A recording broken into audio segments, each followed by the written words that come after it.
कटक बादामबाड़ी विकास नगर में दुर्बृत्तों आतंकराज एक आपार्टमेंट रे पशि आक्रमण करिसेंती जड़े व्यवसायी को एवं व्यवसायी को आक्रमण करी 5 लाख टंका लुटी अभियोग होती व्यवसायी जनक गुरुतर भाव आहत होती आम सहित प्रतिक्रिया ना चेष्टा करिया सर एक्चुअली कौन घटना है घटना है आम गाड़ी ओलिक ऊपर जाऊँ आम फास्ट फ्लोर में रोचे आज्ञा फास्ट फ्लोर जमी गलु सीढ़ी पर फास्ट फ्लोर जमी आम पचार टका आसला मत डाउट है कि समस्या कहीं फॉलो करुच्छे सेठू मुझे अनेक अटकेली मुझे कहली ड्राइवर बैग धरता दीटा पैसा पत्र धरिए मुझे केमी आगे आगे चल जाऊ जमी मुझे ठिया मत बाड़ेला बैग छड़े से पिला बाड़ेला ये कौट मोटरसाइकेल तले ठिया करता गोटे मोटरसाइकेल दुई जन बस पलैले केते टंका आपन लुटी नहीं 4.5 ରୁ 5 लाख भितर आपन कौन करंती मो मालगोदाम व्यवसायी तो आगुरी से मानु केबे देखिथिले से टोकटा ये मासे तले फॉलो करता ये ऊपर आसला मुझे पचारि तू किए रे ऊपर कौन पाइछु ना आज्ञा मु ड्राइवर अच्छे कौट रोचे डलमिट रोचे कौट रोच भगवान तू जहाँ कहला तापर से कहला मत दासबाबू डकई अपार्टमेंट किए दासबाबू किए केमती किए बटी बटी केबे नहीं नहीं मोर से सब लोपड़ा नहीं केई केबे मागी नहीं नहीं नहीं किसी नहीं सर आज बंदूक मते नहीं के आस्ते हाँ बंदूक नहीं क्या कौन बंदूक कौन फोपाड़ी आम देखिनु शुणु जहाँ शुणुले जहाँ कहते जो भिक्टिम जनक जहाँ व्यवसायी जनक जहाँ कहते किए फॉलो करी दुर्बृत्त मैंने आसी गोटे गाड़ी रे फॉलो करने आक्रमण कर गोटे बंदूक पकई डस्टबिन भितर से बंदूकटी अच्छी मुझे कैमेरा पर्सन रमाकांत को कहि बंदूकटी ये भितर पकई देइछंती बंदूकटी से अलिया गदा भितर बंदूकटी पड़ी पुलिस जांच कर आईआईसी एसपी उपस्थित अच्छा प्रकृत में घटना कौन है कटक रे पुलिस को खोला चैलेंज देइछंती अपराधी माने कह जाई पारे कहीं थानार मात्र कई मीटर दूर रे यही घटना घटी अपार्टमेंट भितर पशि दुर्बृत्त माने एभली आक्रमण कले आक्रमण करी टंका लुटिचंती जो आक्रमण करिसंती आक्रमण करिया परे फेरार हो जाइचंती सिक्यूरिटी व्यवस्था प्रकृत में एठी कौन थिला से माने किपरि भितर को गले भितर गला परे जनगहली अंचल यही स्थानटी जनगहली अंचल एहा परे से माने जेतेबेले एठू फेरार हो जाइचंती तेबे आमे आउ किछि प्रतिक्रिया नेबाकू चेष्टा करिया सर सर गोटे जनगहलीपूर्ण अंचल घटना घटीगला आप केमती देखुं फॉलो कर आगु आगु मास तले भी फॉलो कर जेहेतु मालगोदाम बिजनेस कैश बिजनेस रोचे से फॉलो कर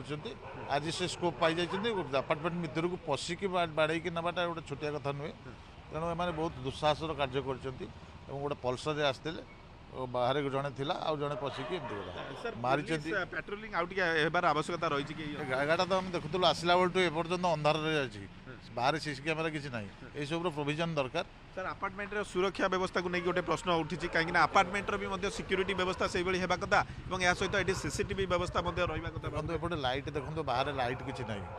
एपटे लाइट प्रोविजन दरकार लाइट थे जड़े जहाँ चिन्ह पार लाइट ना क्या चिन्ह ये सीसी कैमेरा भी अंधार के चिन्ह तेणु सीसी कैमेरा सह लाइटर प्रोविजन ये दरकार बाकी अपार्टमेंट कथा तो अलग कथा प्रथम आगे स्ट्रीट लाइट अपार्टमेंट बाहर लाइट एवं यही सब सीसी कैमेरा ये सब प्रोविजन रही है ये सब दुर्घटना आम अंततः किसी भयभीत हे लोग शुणुले जहाँ कहते जन व्यक्ति जनक कि एटी आउ टे सुरक्षा व्यवस्था बढ़ा जाबार आवश्यकता रही पुलिस बर्तमान जी विक्टिम रही मेडिकल टेस्ट करने नहीं कारण से गुरुतर भाव आहत होती प्रकृत में घटना कौन से दिगरे पुलिस तदंत कर कहती कि बादामबाड़ी थानार मात्र कई मीटर दूर में पुणी एक अपार्टमेंट भितर पशि एभली आक्रमण कर आईआईसी एसपी समस्त उपस्थित अच्छा प्रकृत में कौन घटना घटला सर थानार मात्र कई हाथ दूर में एभली गोटे घटना घटला आप आसिले सर प्राइमा फेसी इनक्वारी कौन सर देखिए चली तदन चलती कहूँ सर गोटे जहाँ मिली एक्चुअली आर्म्स ना नहीं सर डुप्लिकेट भेरीफाई कला सर जड़े इंजर्ड होती हाँ जड़े इंजर्ड कहूँ डिटेल्स चली तदंत पर कहूँ देखो ये हूँ से अपार्टमेंट एवं यही अपार्टमेंट रे एभली घटना घटी वर्तमान पुलिस पहुँची घटनार तदंत आरंभ करछि पचरा उचरा करुछि सुरक्षा कर्मी जदियो जड़े थिले सी देखी आपन देखिथिले आपन एठी सिक्यूरिटी थिले कौन हैला घटना प्रकृति मु सियाड़े कुकुर मैंने छिटछन कर सियाड़े जाइली से पछक गले तापर से गला बेले पास करले मु दौड़िकिना गली देखी चेहरा देखी देखले जानी कितने जण आस्तिले दी जण बाइक बाइक बाहर थुआइला ତାପରେ ଦୌଡ଼ିକି ପଳେଇଲେ ଦୌଡ଼ିକିନା ଗଲେ ଏଠି ବନ୍ଧୁକ ପକେଇ ଦେଇ ଯାଇଛନ୍ତି ବନ୍ଧୁକୁ ପକେଇ ଦେଇ ଦୌଡ଼ିକି ଗଲେ ବୋଧେ ଶୁଣୁଥିଲେ ଯାହା ସିକ୍ୟୁରିଟି ଗାର୍ଡ ଜଣକ କହୁଥିଲେ ଯେ 2 ଜଣ ଆସିଥିଲେ ଏବଂ 2 ଜଣ ଆସିବା ପରେ ସେମାନେ ଜଣେ ଲୋକ ବାହାରେ ଥିଲେ ଏବଂ ଆଉ ଜଣେ ଲୋକ ଗାଡ଼ି ଷ୍ଟାର୍ଟ କରି ଥିଲେ ଏବଂ ସେ ଏଠାରୁ ଫେରାର ମାରିଥିଲେ ତେବେ ପୋଲିସ ଘଟଣାର ତଦନ୍ତ ଆରମ୍ଭ କରିଛି ଯେ ଏହା ପରେ ଆପାର୍ଟମେଣ୍ଟର ସୁରକ୍ଷା ବ୍ୟବସ୍ଥା ପ୍ରତି ମଧ୍ୟ ଗୋଟିଏ ବଡ଼ ପ୍ରଶ୍ନବାଚୀ ସୃଷ୍ଟି ହୋଇଛି କଟକରୁ କ୍ୟାମେରା ପର୍ସନ ରମାକାନ୍ତଙ୍କ ସହ ଦେବାଶିଷ ମହାନ୍ତି OTV।